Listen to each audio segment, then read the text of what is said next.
மகாபெரிவாச்சரணம். ஸ்ரீ லலிதா ரகசியசகஸ்ரநாமத்தில் வாக்தேவதைகள் அம்பிகையை சொல்லும் பொழுது தேச கால அபரிச்சின்னா என்று சொல்லி நேரம் காலம் இதற்கெல்லாம் இடம் என்று இதையெல்லாம் தாண்டி அதற்கெல்லாம் உட்படாதவளாக இருக்கிறாள் என்று சொன்னார்கள்.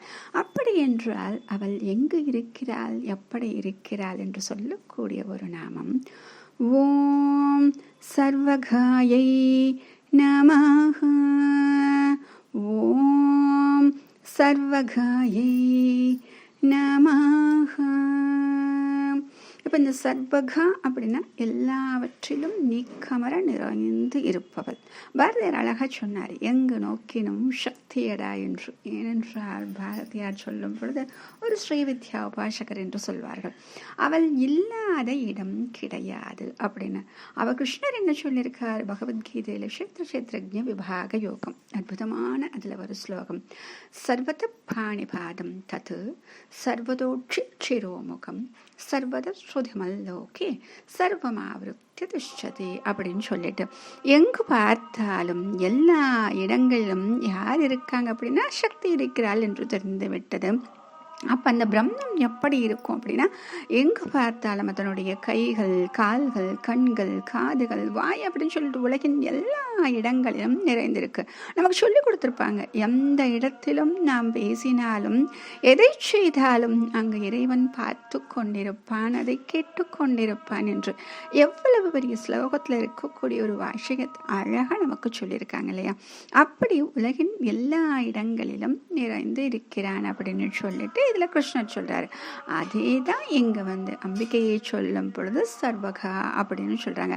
அதனால சர்வம் ஆவிருத்திய திஷ்டதி, எல்லா இடங்களிலும் விரவி பரவினவராக இருக்கிறார். அப்ப எதிலிருந்தும் பிரிக்க முடியாதவளாக எல்லாவற்றிலும் நிறைந்தவளாக அம்பிகை இருக்கிறார்.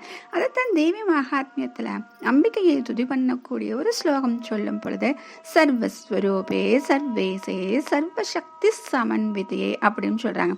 சர்வஸ்வரூபே இப்ப நம்ம பார்த்தோம் இல்லையா, எல்லா ரூபங்களாகவும் எல்லா உயிரினங்களாகவும் அவள் இருக்கிறாள் அப்படின்னு.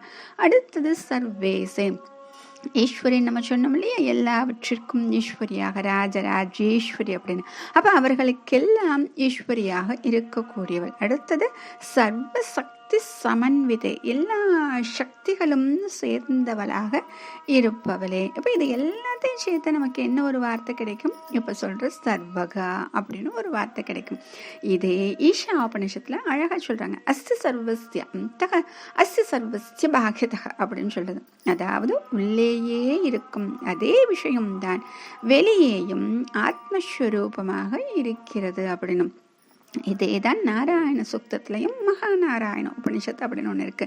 அதுல சொல்லும் பொழுதும் அதே சொல்றாங்க, அந்த பைத்த சர்வம் யாப்ய நாராயண ஸ்திதக அப்படின்னு சொல்றாங்க. உள்ளேயும் வெளியேயும் ஆக எல்லாவற்றிலும் வியாபித்து இருக்கக்கூடியதாக இதுதான் இருக்கிறது. அதைத்தான் சொல்றாங்க அந்த பகிஸ்ஸ அப்படின்னு சொல்லிட்டு சர்வம் யாப்ய நாராயண ஸ்திதக. அப்ப அந்த பிரம்மத்தை இப்படி சொல்கிறார்கள். அப்படி இருக்கக்கூடியவளாகத்தான் இந்த அம்பிகை எல்லா இடங்களிலும் விரவி பரவி இருப்பவளாக இருக்கிறார். அப்ப அபிராமி பட்டரும் இந்த பாட்டை அழகா சொல்லியிருக்காரு. இதே விஷயத்தை ஒன்றாய் அரும்பி பலவாய் விருந்து இவ்வுலகு எங்குமாய் நின்றால் அனைத்தையும் நீங்க நிற்பாள். இப்ப நம்ம சொன்னோம் இல்லையா, ஒவ்வொரு ஸ்லோகத்துக்கும் சொல்லக்கூடிய ஒவ்வொரு ஸ்லோகத்தினுடைய வார்த்தைகளையும் பார்த்தீங்க அப்படின்னா இங்க பாடலாம் சொல்றாரு, ஒன்றாய் அரும்பி பலவாய் விருந்து. அதைத்தான் இங்க சர்வஸ்வரூபேன்னு சொன்னாங்க. எல்லா உயிரினங்களாகவும் ஒரே பிரம்மம் தானே, அந்த பிரம்மம் தானே பல வடிவங்கள் எடுத்து வந்திருக்கு. அடுத்தது இவ்வுலகம் எங்குமாய் நின்றால், அதுதான் இங்க சர்வகா அப்படின்னு சொல்றாங்க.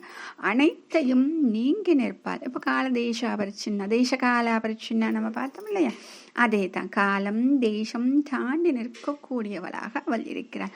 அப்படி இருப்பவள் எல்லாவற்றிலும் நீக்கமர நிறைந்து இருப்பவளாக சர்வகாவாக இருக்கிறார். மகாபெரிவாச்சரணம்.